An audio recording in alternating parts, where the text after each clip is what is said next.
Hola, soy Ignacio Torralba, el Tiet, y esto es Entender de Vinos.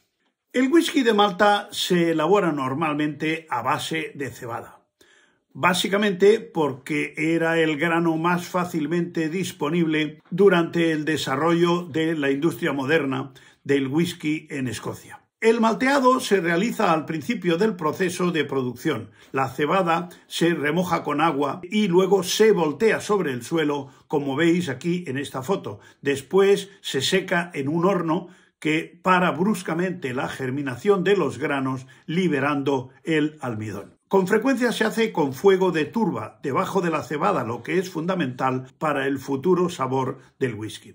La turba es una capa de vegetación descompuesta extraída de un terreno pantanoso que cuando se quema da a la cebada características ahumadas y saladas que le dan una gran personalidad al whisky final.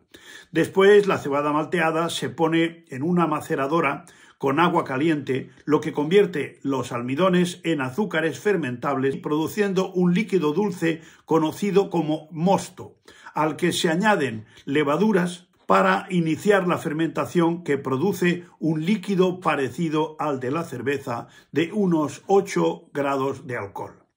Esta cerveza se destila 2 veces en alambique de cobre. La primera destilación produce un aguardiente rústico de unos 25 grados de alcohol que se conoce como vinos bajos. Y la segunda destilación, mucho más cuidadosa, produce un aguardiente que se envejecerá en barricas para convertirse en el whisky single malt. La forma y la medida de los alambiques son fundamentales para el carácter del whisky. Cada destilería tiene un gran alambique que da la personalidad a su whisky. Algunos tienen incluso nombre como los barcos. El whisky single malt es la mejor expresión del whisky, elaborado en una sola destilería a partir de cebada malteada, agua y levadura. El mismo estilo se produce en Japón y en Irlanda, aunque el más famoso es el de Escocia.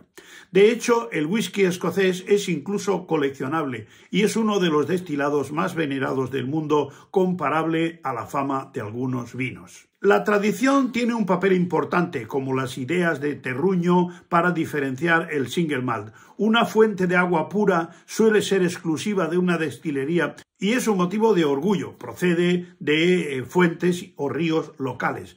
Cuando veis un whisky que se llama Glenfarclas o Glenlivet, es que está elaborado con las aguas tomadas del río Farclas o del río Livet. Es el nombre del río que les suministra el agua. El conocido whisky japonés Yamazaki recibe el nombre de un suburbio de Kioto que es famoso por la calidad del agua de sus manantiales.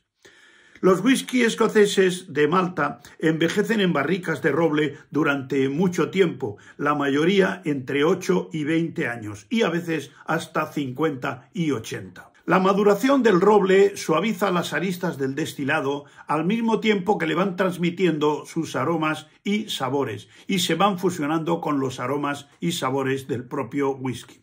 Con frecuencia se utilizan barricas que habían contenido otros productos como bourbon o jerez o incluso vino normal. Cada barrica de whisky evoluciona de una forma diferente y después de un tiempo de 10 o más años, una puede ser muy diferente a otra que en principio contenía el mismo producto. Los procesos de producción que requieren mucho tiempo y mano de obra suelen ocupar los extremos más altos de los precios del mercado. Por supuesto, el tiempo y los cuidados se traducen en un producto de más calidad y en whiskies que se suelen saborear solos o apenas con unas gotas de agua para destacar y potenciar los aromas del destilado. Los whiskies de Malta más populares que solemos beber los mortales, que están a nuestro alcance económico o haciendo un pequeño esfuerzo, son los siguientes. Teniendo en cuenta sobre todo ese fantástico parámetro que es la relación calidad-precio, lo cual no quiere decir desde luego que el precio más alto corresponda al whisky de mayor calidad. En primer lugar se encuentra el Glenfiddich de 12 años single malt de la zona del Speyside. Ya sabéis que es la zona donde se hacen los whiskies más finos de Escocia. Este whisky cuesta unos 45 euros. En segundo lugar está ya un fuera de serie. Este se va un poco de precio. No sé si tenía que haberlo puesto en esta lista, pero bueno, está en este renglón. De Macallan, de 18 años, Sherry Cask, Single Malt del Speyside en las Highlands escocesas. Y este pasa de los 1.000 euros. 1.217 euros una botellita de este whiskycito. En el número 3 está un Johnnie Walker Green Label de 15 años, en este caso blended malt, o sea, es un malta mezclado. Cuesta unos 57 euros. En cuarto lugar, de Macallan Limited Edition Classic Cut Single Malt de 253 euros. Este ya pica. En quinto lugar está el Rampur Vintage Select Cask. Es un whisky producido en la India. Es un single malt. Los ingleses han dejado su rastro, tanto positivo como negativo, en las colonias que han tenido. Es un whisky que cuesta 66 euros. En sexto lugar, dentro de estos whiskies que podemos comprar haciendo un pequeño esfuerzo económico, está el Yamazaki, ya sabéis, el de los whiskies súper carísimos que lleva el nombre de un suburbio de Kioto famoso por la calidad de sus aguas. El Yamazaki de 18 años single malt cuesta 197 euros.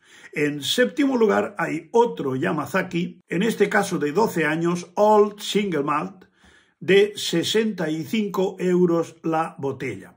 En octavo lugar hay un Macallan Harmony Collection Rich Cacao Single Malt que cuesta 423 euros. A ver quién se atreve a gastárselos. En el noveno lugar está un Amrut, otro whisky indio, Amrut Indian Single Malt, que cuesta 54 euros. Y en décimo lugar, un Johnnie Walker Game of the Throne. Supongo que tiene referencia con Juego de Tronos, pero en fin, es una edición limitada de el White Walker. Es un blended malt que cuesta 36 euros. Porque entender de buenos whiskies con buena relación calidad-precio y que algunos de los cuales podemos incluso llegar a comprarnos una botella, también es entender de vinos. Hasta otra.